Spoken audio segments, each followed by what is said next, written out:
Gramedia Jalan Suroto 4, Kota Baru, Yogyakarta. Hai, selamat siang sahabat Sonor dan juga smart listeners. Bagaimana kabar Anda di siang hari ini di tanggal 29 Juli 2021.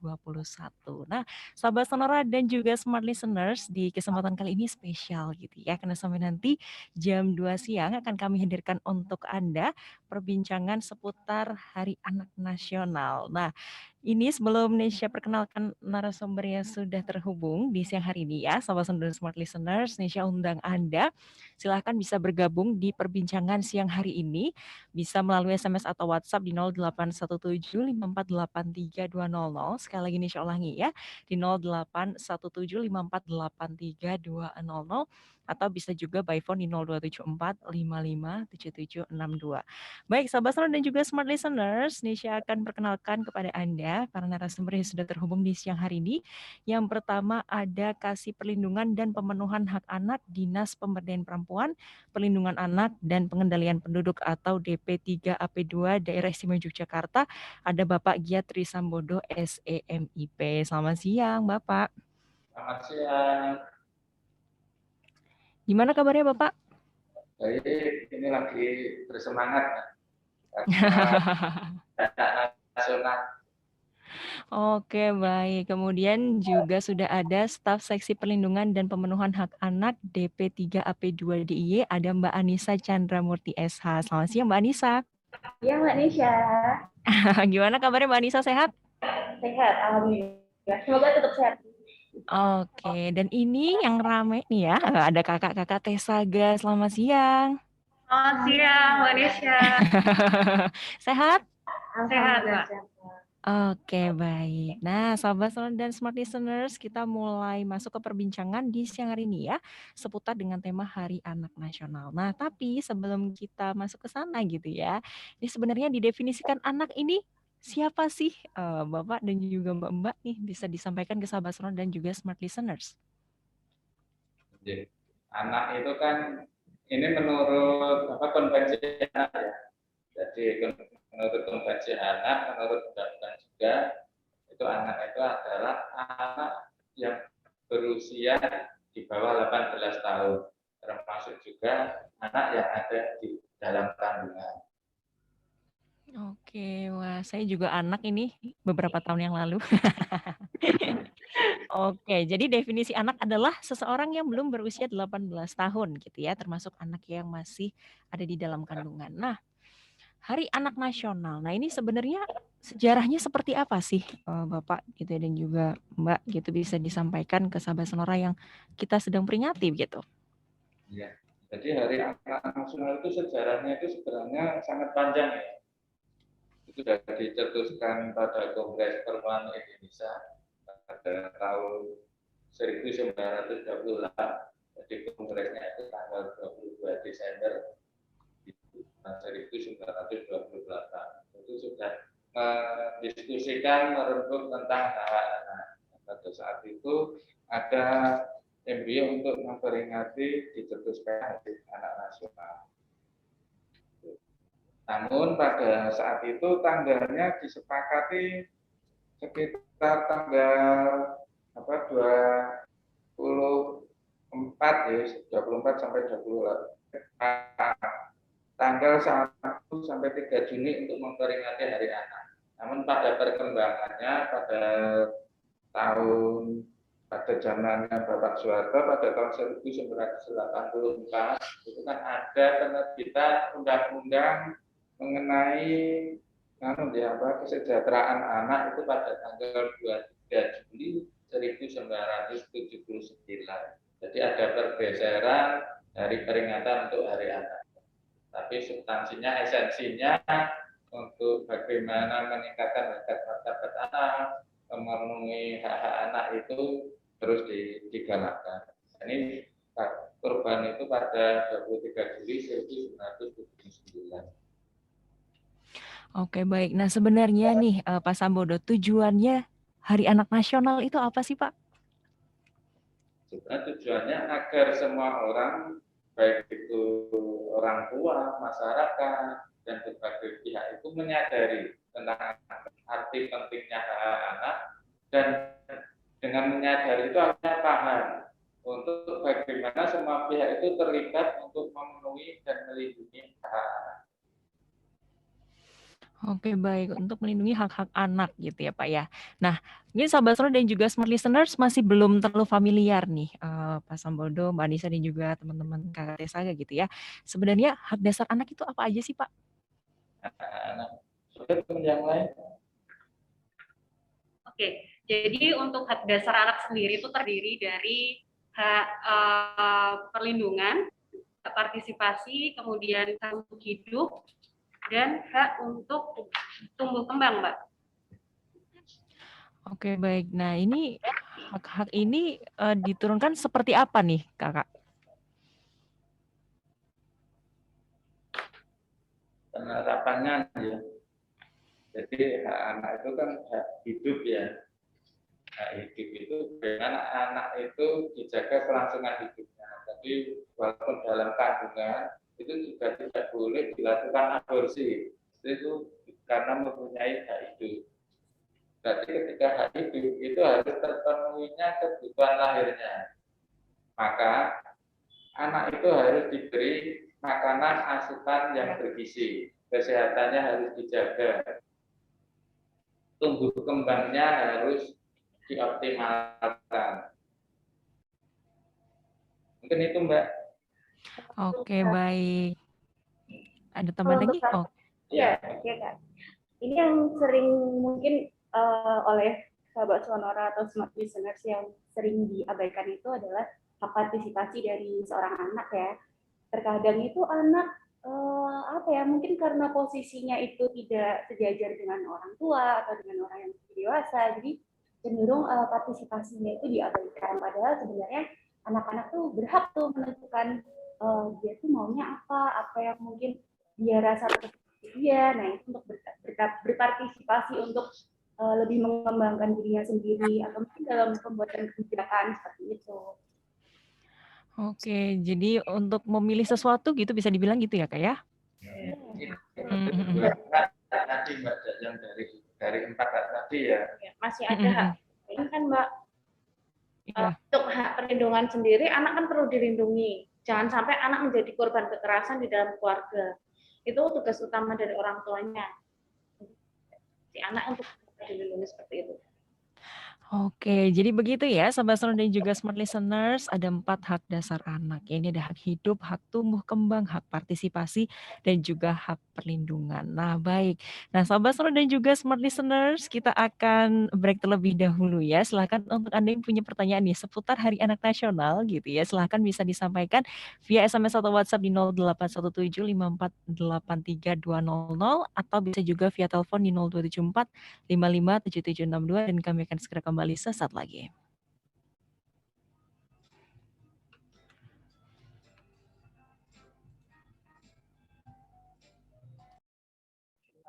Nanti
Oke, baik, Pak Sambodo, Mbak Anissa, dan kakak-kakak Tesaga. Sebentar lagi kita on air lagi ya.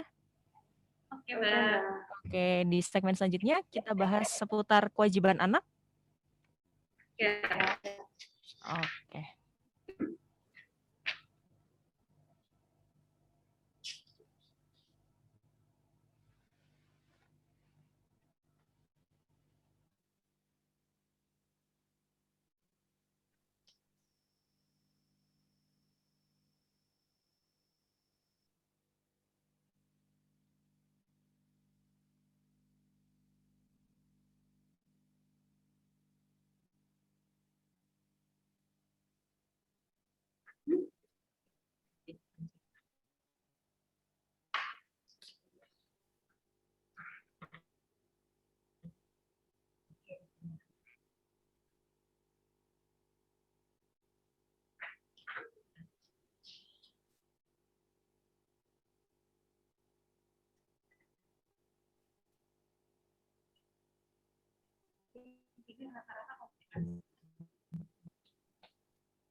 Mbak.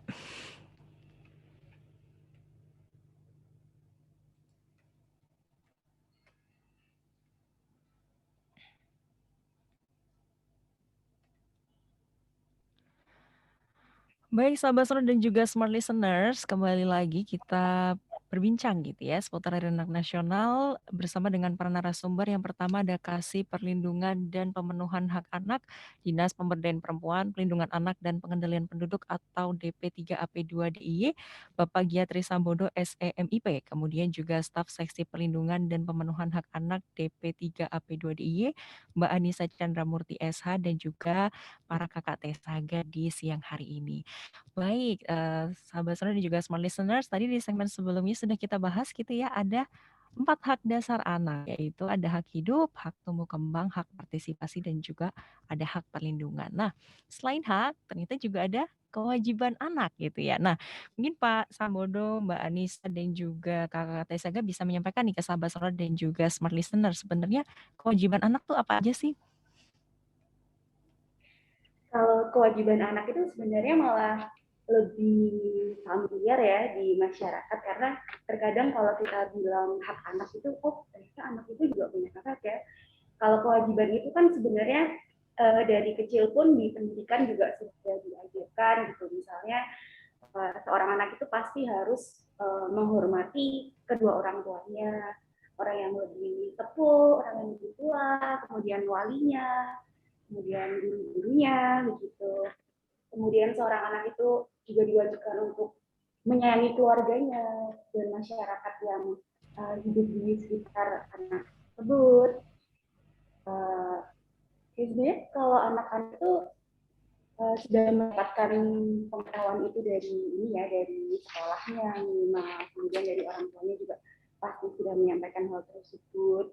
Kemudian anak itu juga selain dia berhak menjalankan kepercayaannya, dia juga wajib untuk menjalankan kepercayaan tersebut. Dan sebenarnya tidak hanya berhenti di situ, yang paling penting juga bagaimana anak itu bisa menghargai kepercayaan atau praktek peribadahan dari apa ya, dari penganut agama selain yang anak tersebut anut, seperti itu. Dan yang enggak tinggal seorang anak itu pastinya wajib untuk mencintai tanah air dan bangsa di mana dia tumbuh dan berkembang gitu. Oke, baik. Jadi menghormati sesama, mencintai tanah air dan bangsa, terus juga menghargai kepercayaan orang lain, itu juga jadi satu kewajiban gitu ya Mbak Anissa ya. Oke, nah itu tadi kewajiban anak ya, Sahabat Sonora dan juga Smart Listeners. Nah, ini yang nggak kalah penting sebenarnya, kewajiban orang tua dan keluarga terhadap anak. Nah, ini sebenarnya apa aja sih yang harus dilakukan orang tua nih, Mbak Anissa? Kalau dari orang tua sendiri tuh, yang pasti dari ketika mengetahui misal seorang ibu mengandung, pasti harus menjaga dirinya dengan sebaik-baiknya begitu ya. Kemudian ketika anak itu lahir, tentu saja seorang pasangan gitu ya, bapak dan ibu itu wajib untuk memberikan nafkah sesuai dengan kebutuhan anak tersebut gitu.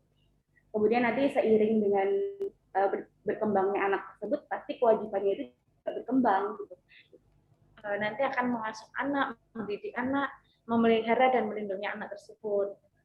Sampai untuk mengurus identitas anak pun juga orang tua harus menjadi tanggung jawab orang tua.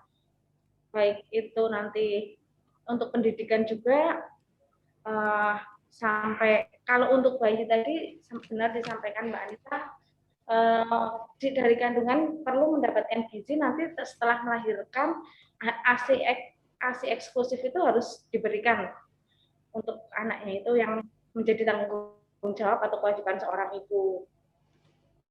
Ada lagi, jadi kayak seperti memberikan pendidikan agama yang layak, kemudian karakter itu juga penting, kemudian ada penanaman nilai budi pekerti, menumbuhkan anak sesuai kemampuan bakat dan minatnya. Jadi anak ketika memiliki hobi atau keinginan, sebisa mungkin orang tua memenuhi itu, seperti itu Mbak. Kemudian juga ada mencegah terjadinya perkawinan pada usia anak ya. Ini yang sudah sempat ini juga ya, hits. Tapi bukan penting ya ketika pernikahan secara dini seperti itu. Ada lagi Mbak Isa? Sama ini ya mungkin Pak Sambodo, mencegah anak itu untuk bekerja atau menjadi seorang pekerja anak. Nah, itu yang mungkin batas risknya itu masih gimana ya, masih tipis ya, karena kadang anak itu bekerja untuk membantu orang tuanya, padahal sebenarnya apa yang anak tersebut lakukan itu sebenarnya sudah masuk ke kategori pekerja anak, seperti itu loh Kak Nita. Oke, baik. Anak tua itu boleh, tapi jangan sampai hak anak itu terabaikan. Jadi bekerja membantu orang tua boleh, tapi kategori pekerjaannya itu anak yang bekerja, tapi haknya itu terabaikan, misalnya akhirnya tidak sekolah, akhirnya tidak punya waktu untuk beristirahat, bermain, dan lain-lain. Oke, baik. Nah, kalau misalkan ngomongin fenomena gitu ya Pak Sambodo ya, banyak sekarang artis-artis kecil nih, anak-anak kecil jadi artis nih Pak. Nah, ini masuk ke dalam upaya mempekerjakan anak itu atau tidak sebenarnya? Karena dia kan bekerja di usia yang masih kecil gitu ya Pak Sambodo ya. Nah, ini kalau misalnya untuk ditarik secara luas, ini seperti apa pandangan Pak Sambodo dan teman-teman? Jadi sebenarnya pekerjaan anak itu berlangsung di berbagai sektor, bukan hanya karena orang tuanya miskin atau kurang mampu, tapi terkadang anak yang berbakat istimewa itu dieksploitasi oleh orang tua. Ini seringkali berada di dunia hiburan. Nah, itu yang menjadi permasalahan yang perlu kita sosialisasi terus-menerus. Jadi anak bekerja itu seperti saya tadi sampaikan, bahwa disebut bekerja anak ketika anak itu bekerja itu sampai mengabaikan hak anak, tidak bisa bermain, anak tidak bisa beristirahat, tumbuh kembangnya secara sosial, pergaulannya terganggu, sekolahnya terabaikan. Ukuran-ukuran itu yang menjadi indikator adanya pekerjaan anak. Itu perlu kita sosialisasikan terus-menerus agar pekerjaan anak itu sebisa mungkin diminimalkan ya. Oke, jadi harus balance gitu ya Pak Sambodo ya. Nah, tidak boleh anak itu bekerja di luar kemampuannya, di luar secara pertimbangan psikologis itu sesuai dengan kebutuhan anak. Kemarin yang agak ramai itu sih sinetron dan anak-anak berperan sebagai istri. Betul. Melakukan adegan itu dewasa ya, itu kan masih kurang pantas dengan tumbuh kembangnya anak. Ya, anak itu sudah terlihat tidak enjoy, sudah tidak menikmati, berarti kan sudah bukan hobi lagi ya. Anak itu pasti sudah terpaksa gitu melakukannya. Oke, jadi begitu ya sahabat Sound dan juga smart listeners. Kalau misalnya itu hobi dan juga bisa menghasilkan uang ya silahkan. Tapi asalkan harus antara hak bermain dan juga belajar gitu ya, itu bisa seimbang ataupun balance. Oke, baik. Nah, kemudian tadi juga adanya mencegah terjadinya perkawinan pada usia anak. Nah, ini kalau misalnya menurut pandangan Pak Sambodo, Mbak Anissa dan juga Kakak Tesaga, ini untuk di daerah istimewa Yogyakarta ini seperti apa? Perkawinan. Kalau di Jogja sendiri sebenarnya tuh banyak ya Mbak. Cuman kadang kasus itu nggak lengkap gitu loh. Nah, dari Tesaga sendiri melakukan sosialisasi untuk pencegahan kasus masalah pernikahan anak ini di bawah usia dini. Melalui, kalau biasanya kita turun langsung untuk ke wilayah-wilayah atau sekolah-sekolah, namun karena pandemi ini kita nggak bisa untuk sosialisasi langsung, akhirnya kita hanya melalui sosial media. Kita pakai konten-konten yang dalamnya itu isinya tentang pencegahan pernikahan usia dini, gitu. Kita share di sosmed Tesaga. Oke, baik. Jadi pendekatan yang digunakan lebih zaman now gitu ya? Ikuti perkembangan, Mas. Bener. Anak itu ternyata juga mendorong adanya perkawinan anak ketika anak sudah bekerja, pegang uang, akhirnya merasa mampu untuk menikah, akhirnya menikah.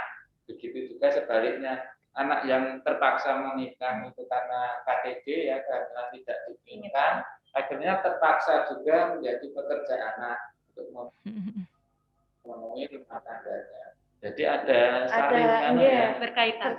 Kalau kita kadang nyebut tuh ini lingkaran setan gitu ya, selainnya itu salah satu. Tapi kan akan merembet selainnya. Oke, baik. Baik, Pak Sambodo, Mbak Anissa, dan juga Kakak Tesaga, kita harus break lagi gitu ya. Nah, silakan untuk Anda nih, sahabat Sonora dan juga smart listeners yang ingin bergabung, bisa gitu ya, silahkan dikirimkan via SMS atau WhatsApp di 08175483 200 dan kami akan segera kembali sesaat lagi.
Oke Pak Sambodo, Mbak Anissa dan Kakak Tesaga, bentar lagi kita on air lagi ya. Ya. Oke, di segmen selanjutnya kita bahas bagaimana kalau hak anak tidak terpenuhi. Oke?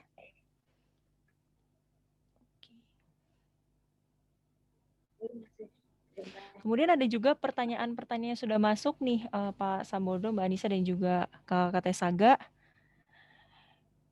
Ini ada beberapa.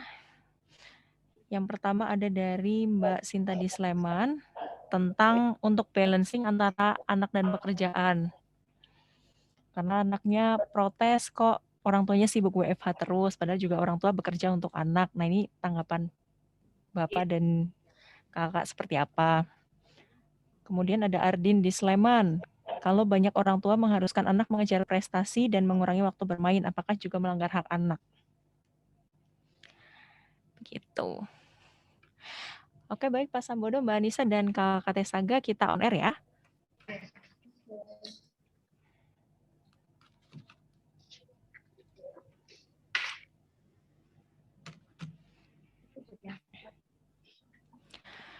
Baik, sahabat Sonor dan juga Smart Listeners, masih di perbincangan seputar Hari Anak Nasional ya, bersama para narasumber. Yang pertama ada Kasih Perlindungan dan Pemenuhan Hak Anak, Dinas Pemberdayaan Perempuan, Perlindungan Anak, dan Pengendalian Penduduk atau DP3AP2 DIY, Bapak Giat Trisambodo SEMIP. Kemudian juga ada Staf Seksi Perlindungan dan Pemenuhan Hak Anak DP3AP2 DIY, Mbak Anissa Chandramurti SH, dan juga para kakak Tesaga yang sudah terhubung di siang hari ini. Nah, sahabat Sonor dan juga Smart Listeners, tadi sudah dibahas gitu ya tentang hak dan kewajiban anak serta juga kewajiban orang tua kepada anak itu seperti apa. Nah, kalau misalkan nih Pak Sambodo, Mbak Anissa dan juga para kakak Tesaga, gimana kalau misalkan hak anak ini tidak terpenuhi?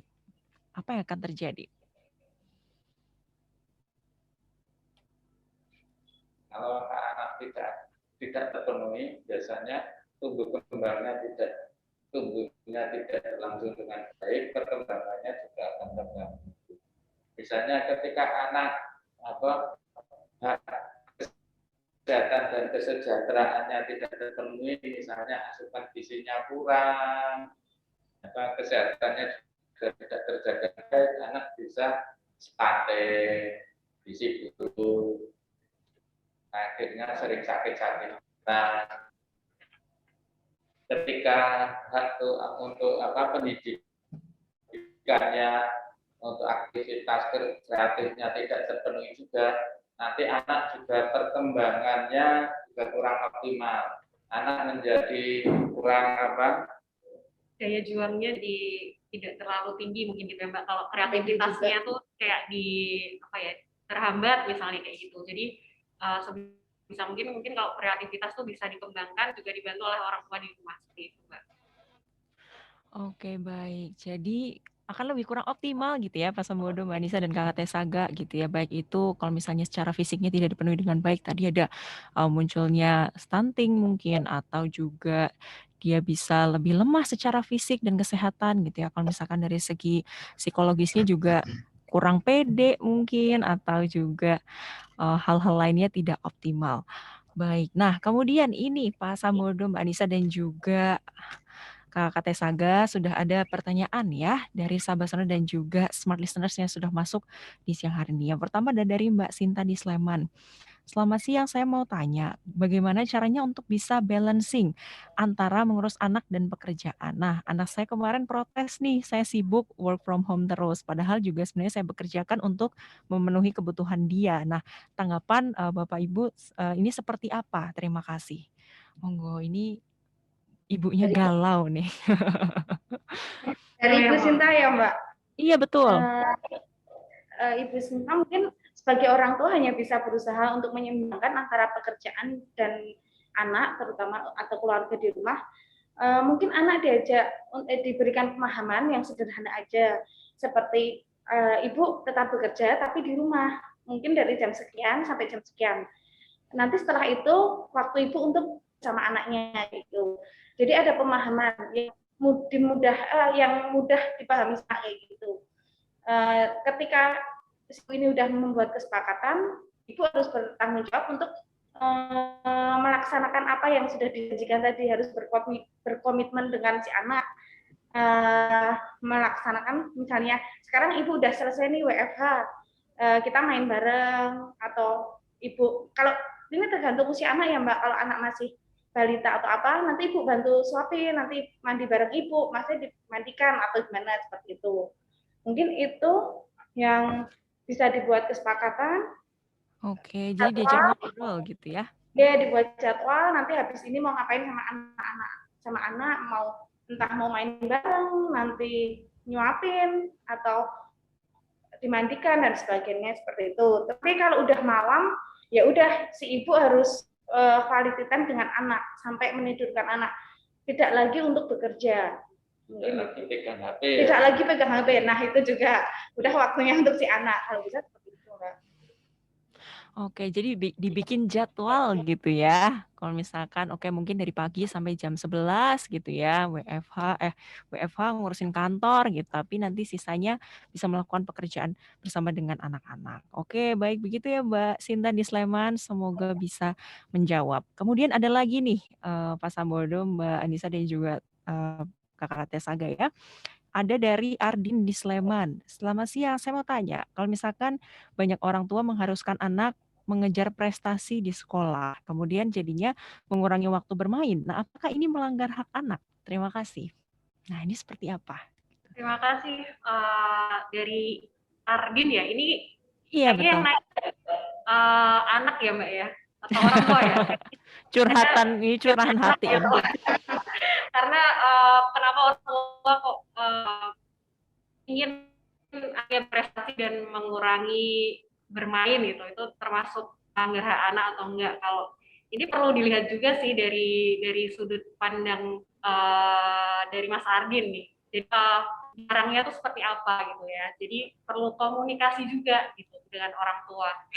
Baik, oke, mungkin ada kesepakatan juga ya tadi seperti yang disampaikan Kak Tesaga sebelumnya, itu ini mirip-mirip sih. Jadi bagaimana komunikasi antara anak dan orang tua itu terkait dengan hak mereka bisa disampaikan sih. Jadi misalnya anak ini memiliki keinginan untuk misalnya untuk punya hobi atau apa, itu perlu disampaikan ke orang tua, dan sebaliknya orang tua juga mengharapkan apa nih ke anak. Jadi perlu ada obrolan dari hati ke hati, seperti itu Mbak. Jadi ketika anak dan orang tua sudah mengetahui apa yang diinginkan dan diharapkan, sebisa mungkin itu bisa ketemu titik tengahnya, seperti itu Mbak, untuk menyelesaikan permasalahan tersebut. Itu Mbak. Oke, ini kalau berdasarkan saya dulu waktu kecil juga gitu ya, kalau pulang sekolah masih rasanya belum belajar gitu, harus les dulu, harus tambah pelajaran ini, pelajaran itu gitu. Padahal dari pagi sampai jam 2 siang saya sekolah kayaknya udah cukup penat gitu isinya belajar, tapi ternyata sampai di rumah nonton TV itu salah, pokoknya harus les dulu. Nah, ini kayaknya masih terjadi di zaman sekarang gitu ya. Nah, sebenarnya kalau yang pola asuh seperti itu gimana sih Pak Sambodo, Mbak Nisa dan juga Kakak Tesaga? Pola asuh yang ini ya Mbak, yang kayak terlalu mendikte anak mungkin ya, yang terlalu menekankan anak untuk selalu belajar seperti itu ya. Itu maksudnya mungkin masuk di otoriter ya Mbak. Jadi pendidikan ini sebenarnya pola asuh itu tidak ada yang sempurna Mbak. Banyak hal yang perlu dipelajari ya, apalagi menjadi orang tua itu adalah proses belajar seumur hidup, apalagi mendampingi anak-anaknya dari kandungan hingga dewasa nantinya gitu, kecuali setelah mereka menikah. Jadi untuk pola asuh sendiri memang sebaiknya itu didiskusikan juga dengan pasangan baiknya seperti apa, seperti itu Mbak. Oke, nah sebenarnya ada dalam tanda kutip pola asuh yang ideal nggak sih gitu untuk bisa diterapkan oleh sahabat sonor dan smart listeners nih, Pak Sambodo, Mbak Nisa dan juga Kakak Tesaga dalam mengasuh anak gitu? Nah itu tadi ya Mbak, saya sempat menyampaikan kalau pengasuhan sendiri itu sebenarnya ada banyak ya.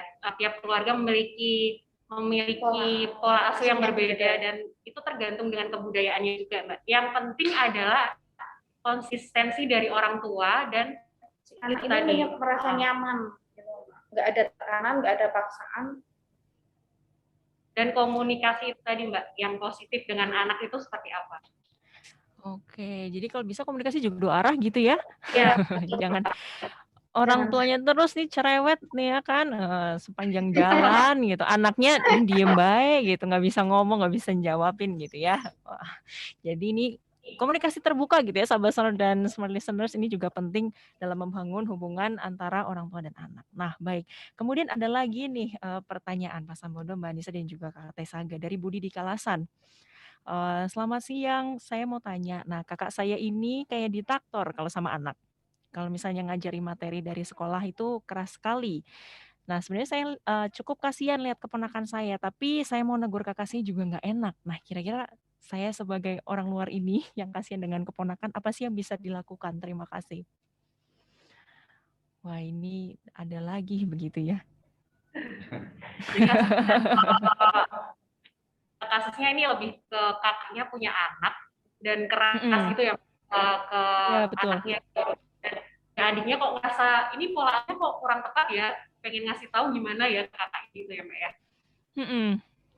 Oke, memang mungkin sebagai adik atau sebagai orang luar itu memang akan sedikit sulit jika tidak dilakukan pendekatan terlebih dahulu gitu. Atau mungkin bisa diajak untuk sekarang kan banyak webinar ya Mbak, kayak webinar pola asuh parenting tuh banyak banget di YouTube pun juga banyak. Mungkin bisa diajak dulu nih apa ya, yuk nonton terkait parenting nih baiknya seperti apa.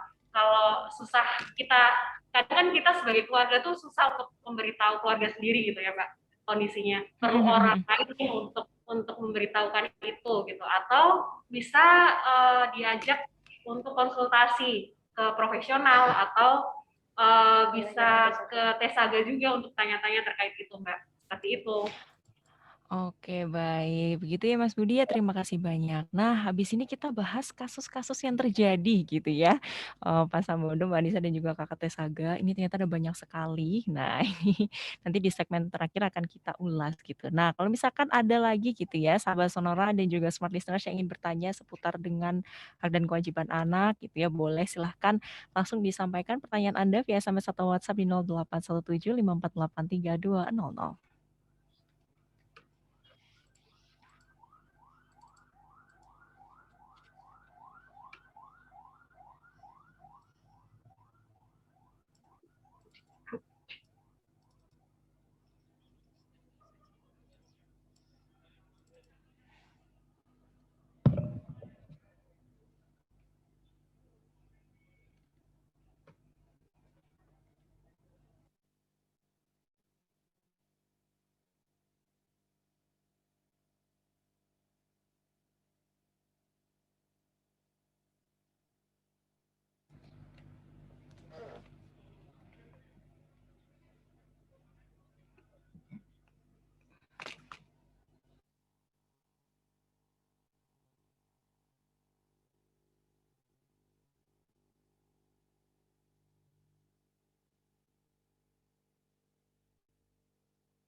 Oke, baik Pak Sambodo, Mbak Nisa dan Kakak Tesaga. Bentar lagi kita on air lagi ya.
Baik, sahabat sonor dan juga smart listener, sampailah kita di segmen terakhir ya perbincangan dengan tema Hari Anak Nasional bersama yang para narasumber yang sudah terhubung di siang hari ini. Yang pertama ada Kasih Perlindungan dan Pemenuhan Hak Anak, Dinas Pemberdayaan Perempuan, Pelindungan Anak dan Pengendalian Penduduk atau DP3AP2DIY, Bapak Giat Trisambodo SEMIP. Kemudian juga ada Staf Seksi Perlindungan dan Pemenuhan Hak Anak DP3AP2DIY, Mbak Anissa Chandramurti SH dan juga para kakak Tesaga yang sudah tersambung di siang hari ini. Nah, di segmen terakhir ini nih, Pak Sambodo, Mbak Anissa dan juga kakak Tesaga. Nah, sebenarnya pasti ada dong gitu ya kasus-kasus yang terjadi seputar hak-hak anak ini. Nah, mungkin bisa disampaikan ke sahabat sonor dan juga smart listeners nih, biar bisa belajar bersama dari pengalaman yang sudah terjadi begitu. Silahkan. Mungkin misalnya kasus kayak gini ya Mbak, yang ada di lingkup Tesaga aja lah, itu yang konseling yang sudah masuk di Tesaga, itu misalnya si anak dipaksa sama orang tuanya untuk mengikuti keinginan orang tua. Misal anak ingin sekolah di sini tapi orang tua enggak, di sini aja, seperti itu. Itu sebenarnya kan ketika anak dipaksakan pasti sekolahnya enggak optimal. Dan si anak ini punya hak untuk menyampaikan pendapatnya bahwa saya punya keinginan, saya punya kemampuan untuk keinginan untuk sekolah di sini. Itu si anak boleh-boleh saja, tapi syarat yang harus si anak ini untuk menyampaikannya secara baiklah, dengan komunikasi yang baik dengan orang tua agar hubungan anak dan orang tua tidak bermasalah nantinya. Jadi harus dengan bahasa yang baik mungkin, atau waktu yang tepat untuk ngobrolnya itu biar orang tua mau menerima masukan dari si anak. Dan ketika si orang tua sudah menyetujui apa yang menjadi keinginan anak, orang tua harus si anaknya sendiri harus membuktikan kepada orang tua nanti di saat belajarnya, prestasinya dan sebagainya. Jangan sampai sekolah sudah yang diinginkan tapi di tengah jalan anaknya nggak mau sekolah, seperti itu. Pokoknya si anak harus membuktikan kepada orang tua bahwa dengan pilihannya dia bisa menjadi pribadi yang baik, dan apa yang dia peroleh di sekolah pasti itu untuk masa depan dia sendiri yang nantinya akan dia rasakan untuk kebahagiaannya dia sendiri. Mungkin itu sih salah satu kasusnya. Oke, baik. Nah, ini jadi kalau misalnya sudah request, kalau dikabulin harus tanggung jawab gitu ya, Mbak ya? Betul. Nah, jangan nanti udah request pingin sekolah deh, iya di SMPA misalnya, nanti udah sekolah di tengah jalan nggak mau, males, gurunya nggak enak. Wah, jangan gitu ya. Kalau misalnya udah request, udah minta, ini juga harus bertanggung jawab dengan pilihan. Oke, baik. Kemudian kasus yang lain, ada apa lagi nih, Kak? Oke, ada kasus yang ini terkait dengan orang tua juga sih Mbak. Jadi dia orang tuanya ini sering kayak berantem, dan kayak berantemnya tuh justru diam-diaman gitu Mbak. Jadi si anak ini ngerasa tidak nyaman dengan situasi seperti ini ya. Balik lagi ke dasar anak tadi ya, anak butuh untuk kenyamanan baik di rumah ataupun di sekolah misalnya. Mungkin terkait dengan kasus ini bisa apa ya, sebagai anak kita juga seperti di awal tadi sih, kayak dikomunikasikan dulu dengan orang tua. Ketika kondisi orang tua sendiri tidak dalam kondisi yang lelah, atau misalnya lagi santai atau pas hari libur, diajak yuk makan bersama dulu yuk. Apalagi ini contoh kasusnya mungkin dengan anak yang lebih dewasa ya Mbak ya, yang anak lebih dewasa, jadi bisa diajak ngobrol terlebih dahulu nih orang tuanya. Pak, Mah, aku ngerasa nggak nyaman gitu dengan kondisi rumah yang seperti ini. Itu bisa disampaikan kepada orang tua, bisa dengan dia siasati ketika itu tadi ya, libur, kemudian diajak makan bersama misalnya di rumah karena kondisi COVID tidak memungkinkan juga untuk keluar, atau sekedar sharing satu sama lain gitu ya. Jadi sama-sama tahu apa yang dirasakan anak itu ketika kondisi rumah yang tidak kondusif, tidak nyaman, itu juga akan mempengaruhi proses belajarnya dia ketika di rumah. Apalagi sekarang kan juga sekolah dari rumah, kemudian kerja dari rumah, itu juga menjadi salah satu stresor juga bagi orang tua dan anak, seperti itu Mbak. Oke, ternyata nggak cuma yang balang-balangan piring aja gitu ya, yang diem-dieman ini juga mempengaruhi anak juga gitu ya. Benar banget. Ya. Kan nggak tahu ya si anak gimana gitu, harus harus merespon seperti apa gitu ketika orang tuanya berantem, tapi kok diem-dieman nih kayak gitu. Waduh, ini silent treatment gitu kalau bahasa kerennya katanya. Ini bapaknya diem aja, ibunya diem aja juga. Waduh, ngomong sama siapa aku nih kan. Jadi anaknya bingung, sahabat dan smart listeners Lagi gitu ya. kalau tanya tugas sekolah orang tuanya lagi Oh, kan juga. Biasanya nanti malah anaknya jadi perantara. iya benar. Kadang tuh malah gini, Mah ini gimana? Nggak tahu, tanya papa kamu sana. Nah nanti datang ke papanya, Pak ini gimana? Nggak tahu, tanya mama kamu sana. Nah itu kayak sering terjadi gitu ya. Nah nggak tahu nih sahabat dan smart listeners di rumah gimana gitu ya. Dan jadi korban kekerasannya atau Mbak jadikan Pelampiasan. ya pelampiasan. Bener. Nah kadang-kadang jadi kurir pos ala-ala nih anaknya gitu ya. Bilangin mamamu sana, suruh gini. Bilangin papamu sana. Waduh. Jadi gitu ya, mau itu yang pertengkaran diem-dieman atau mungkin yang verbal keras itu sebaiknya dihindari gitu ya sahabat dan juga smart listeners karena sangat berpengaruh untuk anak-anak gitu. Oke baik, nah kemudian ada lagi kasus lain Kak Tesaga? Ada sih Mbak, misalnya ini ada kasus lagi yang lain itu jika hak perlindungan untuk anak tidak dipenuhi seperti anak sering mendapatkan kekerasan atau sering dimarahi, dipukul orang tuanya seperti itu. Nah sebenarnya itu sudah masalah besar ketika anak sudah sering dipukuli atau dimarahin karena itu di masa psikis ataupun fisik anak. Ketika anak sering dipukulin pasti fisiknya akan sakit ya Mbak. Nah kalau psikisnya anak ini akan trauma. Mungkin itu yang pertama, trauma. Anak nanti juga akan takut dengan orang tuanya, takut untuk bergaul juga, seperti mengurung diri itu karena si anak sering dimarahi, sering mendapat kekerasan di dalam keluarganya gitu.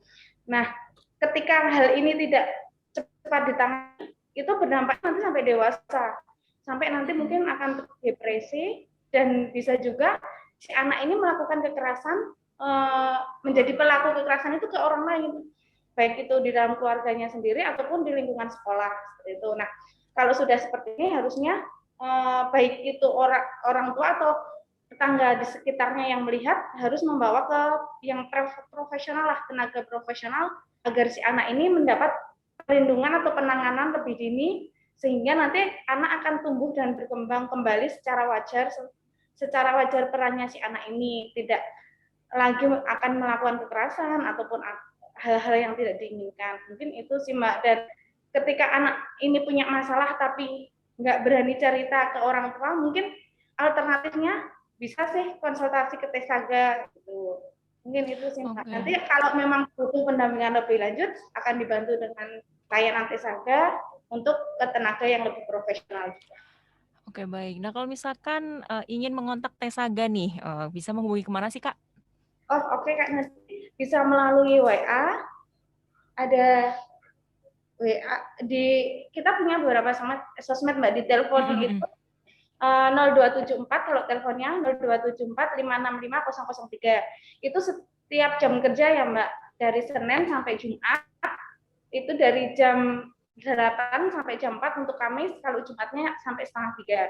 Terus untuk melalui WA-nya 0877 1929 21111-nya 3 kali. Oke baik. Nah ada juga ini Pak, ada sosmed Tesaga yang lain, ada Facebook, Instagram, ada Twitter, ada Line, nanti semua menggunakan Tesaga DIY lainnya. Oke baik. Nah ini sudah hampir di penghujung perbincangan nih ya Pak Sambodo, kemudian juga Mbak Anissa dan Kakak Tesaga. Dan mungkin bisa disampaikan pesan untuk para orang tua gitu ya, atau juga mungkin untuk anak-anak terkait dengan Hari Anak Nasional ini. Silahkan. Kalau untuk pesan untuk orang tua atau orang dewasa yang ada di sekitar anak-anak ini, yang ingin kami kampanyekan, kami tekankan bahwa tolong sadari bahwa anak-anak ini anak-anak yang telah memiliki kontribusi untuk negara kita, untuk bangsa kita, untuk kehidupan kita. Ya. Kami inginnya kan kehidupan yang lebih baik gitu ya. Kan kalau hak-hak anak itu tidak terpenuhi, tidak diperhatikan, itu sangat rawan untuk akhirnya kemudian berkembang dengan tidak semestinya gitu. Betapa rawannya usia anak gitu ya. Kalau di usia emas ke 1000 hari itu Golden age ya, 0 sampai 5 tahun. Ya, 0 sampai 5 tahun itu sangat penting. Kemudian nanti lepas dari usia 5 tahun itu juga masuk ke kategori usia yang lebih dewasa, itu masih sangat penting gitu perkembangannya untuk diperhatikan gitu. Jadi jangan kita melewatkan momen-momen berharga untuk memperhatikan perkembangan anak-anak kita gitu. Oke. Kalau baik. dari Tesaga sendiri, Mbak, mungkin kita titip pesan buat adik-adik yang di luar sana, tetap bersemangat untuk bersekolah apapun itu kondisinya, kemudian sampaikan juga aspirasi kalian karena itu termasuk hak kalian menyampaikan apa yang kan kepada orang tua bahkan ya. Jadi jangan takut untuk menyampaikan aspirasi kalian seperti itu. Oke, baik. Terima kasih atas waktunya Pak Sambodo, Mbak Anissa, dan Kakak Tesaga. Iya, Mbak. Semoga bisa bermanfaat, semua tetap sehat selalu. Baik, terima kasih. Dan juga terima kasih kami ucap untuk Anda sahabat Sonora dan juga Smart Listeners yang sudah bergabung di perbincangan kali ini tentang Hari Anak Nasional selama hampir 1 jam ini. Semoga informasi yang kami hadirkan bisa bermanfaat untuk Anda dan tetap bersama kami hanya di Sonora 97,4 FM Yogyakarta dan Smart 102.1 FM Yogyakarta. Saya Syah Putri pamit, selamat siang dan selamat beraktivitas. Bye-bye.